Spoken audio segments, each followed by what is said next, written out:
कधी-कधी एखादा सिनेमा बघताना असा प्रश्न पडतो, की हा सिनेमा बनवण्याआधी स्क्रिप्ट खरंच पूर्ण वाचली होती का? गोट्या गँगस्टर पाहताना हाच प्रश्न सतत मनात घोळत राहतो. गँगस्टर बनायचं स्वप्न, अंडरवर्ल्डचा स्वॅग आणि मोठ्या अँबिशनची गोष्ट सांगण्याचा प्रयत्न. पण जेव्हा एक्झिक्युशन येतं, तेव्हा सगळं काही इतकं गोंधळलेलं वाटतं, की सिनेमा स्वतःच आपला टोन विसरतो की काय? ट्रेलर पाहून असं वाटतं, की हा एक लाईट हार्टेड क्राईम कॉमेडी असणार आहे. स्मॉल टाउन बॉईज, मोठी स्वप्न आणि थोडासा अंडरवर्ल्ड फ्लेवर.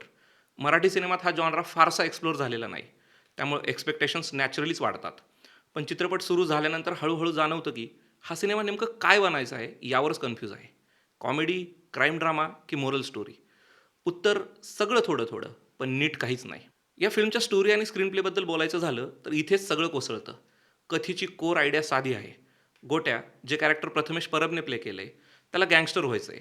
तो चिमनभाई सारख्या डॉनला आयडल मानतो, जे कॅरेक्टर डॉक्टर मोहन आगाशेंनी प्ले केले.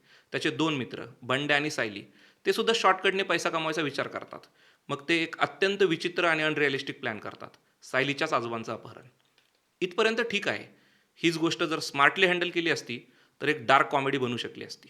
पण स्क्रीन प्ले इतकं चाइल्डिश आहे, की टेन्शन तयारच होत नाही. कॅरेक्टर्स घाबरत नाहीत, कॉन्सिक्वेन्सेस वाटत नाहीत. पोलीस, डेंजर, मॉरॅलिटी सगळं काही अगदी पोकळ. सगळ्यात मोठी अडचण म्हणजे कॅरेक्टर आर्कच नाही. गोट्या गँगस्टर व्हायचं स्वप्न पाहतो, पण शेवटी तो का बदलतो, कसा बदलतो, याचं इमोशनल रिझनिंगच नाही. क्लायमॅक्स इतका अचानक आणि फ्लॅट आहे, की प्रेक्षक म्हणून आपणच इमोशनली इन्व्हॉल्ड होत नाहीत. रायटिंग आणि डायलॉगबद्दल बोलायचं झालं, तर ते कागदावरच अडखळलेलं आढळून येतं. या फिल्मची रायटिंग पूर्णपणे इन्कन्सिस्टंट आहे. डायलॉग्स कधी चाइल्डिश वाटतात, कधी ओव्हर सिम्प्लिफाईड, तर कधी-कधी अनइंटेन्शनली फनी. कॉमेडी ऑर्गॅनिकली येण्याऐवजी जोक टाकायचा आहे या विचारातून येते. त्यामुळे हसू येत नाही, उलट ऑकवर्ड वाटतं. काही सीन्स इतके रँडम आहेत, की ते प्लॉट पुढे नेण्याऐवजी थांबवतात.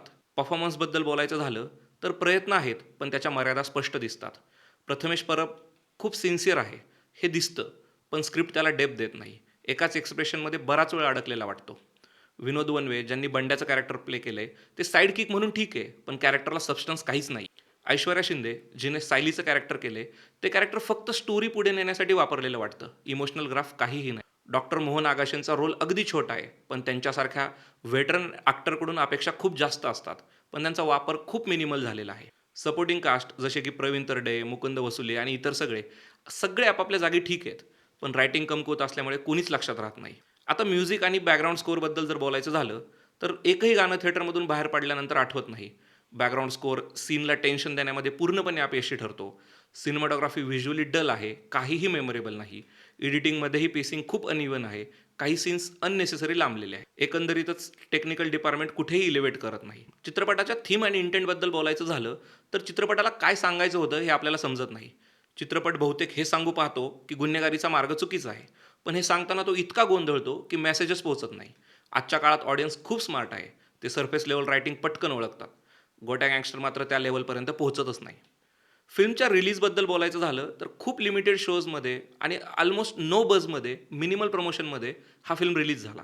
पण कॉन्टेंट वीक असल्यामुळे हा सिनेमा थिएटरमध्ये टिकणं अवघडच दिसतंय. हा एक असा चित्रपट आहे, जो ना मास ऑडियन्सला पकडतो, ना निश ऑडियन्सला सॅटिस्फाय करतो. तर माझं फायनल वर्डिक्ट असं आहे, की गोट्या गँगस्टर हा एक मिस्ड अपॉर्च्युनिटी आहे. चांगला कॉन्सेप्ट असू शकला असता, पण वीक रायटिंग, पुअर एक्झिक्युशन आणि लॅक ऑफ व्हिजनमुळे हा सिनेमा पूर्णपणे भरकटतो. तर मित्रांनो, जर तुम्हाला खरंच स्ट्राँग मराठी सिनेमा बघायचा असेल, तर हा सिनेमा स्किप करणं जास्त शहाणपणाचं. आणि असे ऑनेस्ट, नो फिल्टर रिव्ह्यूज पाहिजे असतील, तर पिक्चर बाजला सबस्क्राईब करा, शेअर करा आणि पुढच्या रिव्ह्यूसाठी तयार राहा.